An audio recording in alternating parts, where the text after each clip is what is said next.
ಎಲ್ರಿಗೂ ನಮಸ್ಕಾರ.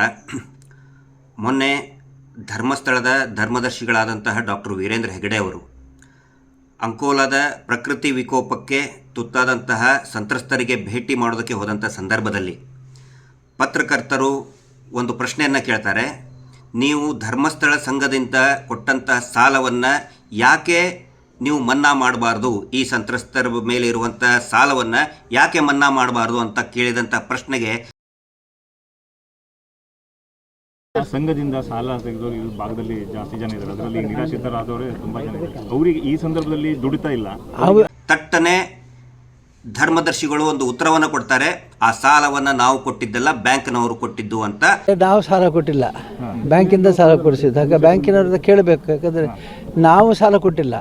ನಾವು ಏನಿದ್ರು ಕೊಡೋದು ಬ್ಯಾಂಕಿನಿಂದಲೇ ಕೊಡಿಸೋದಲ್ಲ. ನಾವು ಗ್ಯಾರಂಟಿ ಇಲ್ಲದ ಬೇರೆ ಏನು ಮಾಡೋದಿಲ್ಲ. ಅವರು ಕೇಳಿ ಏನಾದ್ರು ಸಾಧ್ಯ ಇದ್ದರೆ ಮಾಡ್ತೇವೆ. ಅವರೇ ಸ್ಪಷ್ಟವಾಗಿ ಉತ್ತರವನ್ನು ಕೊಡ್ತಾರೆ.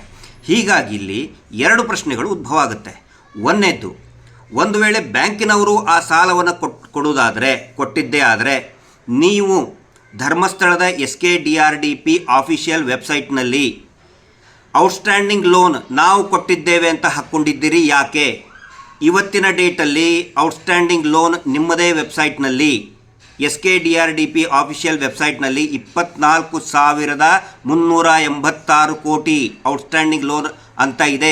ಯಾಕೆ ಹಾಕ್ಕೊಂಡಿದ್ದೀರಾ? ಬ್ಯಾಂಕ್ ಲೋನ್ ಕೊಟ್ಟರೆ ನೀವು ಯಾಕೆ ಹಾಕ್ಕೊಂಡಿದ್ದೀರಾ? ಇದು ಮೊದಲನೇ ಪ್ರಶ್ನೆ. ಎರಡನೇದ್ದು, ಬ್ಯಾಂಕ್ನವರು ಏನಾದರೂ ಸಾಲ ಕೊಟ್ಟಿದ್ದೇ ಆದರೆ ನೀವು ಯಾಕೆ ಸಾಲವನ್ನು ರಿಕವರಿ ಮಾಡೋಕ್ಕೆ ವಾರ ವಾರ ನಿಮ್ಮ ಸಂಘದವರು ಹೋಗ್ತಾ ಇದ್ದಾರೆ? ಬ್ಯಾಂಕ್ನವ್ರು ಸಾಲ ಕೊಟ್ಟರೆ ಬ್ಯಾಂಕ್ನವ್ರು ಹೋಗಬೇಕಲ್ಲ ರಿಕವರಿ ಮಾಡೋದಕ್ಕೆ. ಯಾಕೆ ನೀವು ನಿಮ್ಮ ಸಂಘದವರು, SKDRDP ಸಂಘದವರು, ಸಂಘದ ಪದಾಧಿಕಾರಿಗಳು, ಸೇವಾ ಪ್ರತಿನಿಧಿಗಳು ಯಾಕೆ ಹೋಗ್ತಾ ಇದ್ದಾರೆ? ಬ್ಯಾಂಕ್ನವ್ರು ಕೊಟ್ಟರೆ ಬ್ಯಾಂಕ್ನವ್ರು ಹೋಗಿ ರಿಕವರಿ ಮಾಡಿಕೊಳ್ಳಿ. ಮೂರನೇ ಪ್ರಶ್ನೆ, ಬ್ಯಾಂಕಿನವರೇ ಕೊಟ್ಟಿದ್ದೇ ಆದರೆ ಬ್ಯಾಂಕಿನ ನಿಯಮ ನಿಬಂಧನೆಗಳು ಇದೆ.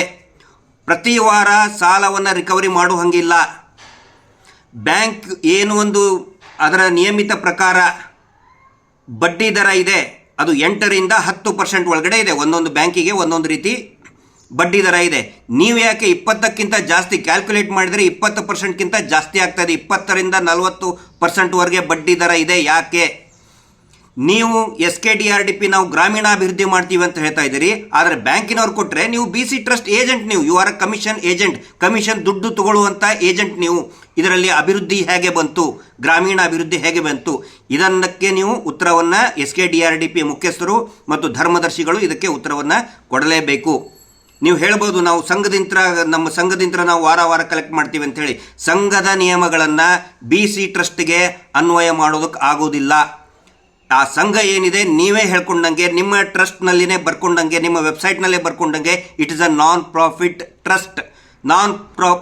ಟ್ರಸ್ಟ್, ಲಾಭರಹಿತ ಟ್ರಸ್ಟ್ ಇರೋದರಿಂದ ನೀವು ಆ ನಿಯಮಗಳನ್ನು ಕಮಿಷನ್ ಏಜೆಂಟ್ ಇರುವಂತಹ BC ನಿಯಮಕ್ಕೆ ಬ್ಯಾಂಕ್ ಬಿಸ್ನೆಸ್ ಕರೆಸ್ಪಾಂಡೆನ್ಸ್ಗೆ ಅನ್ವಯ ಮಾಡೋಕ್ಕೆ ಆಗೋದಿಲ್ಲ.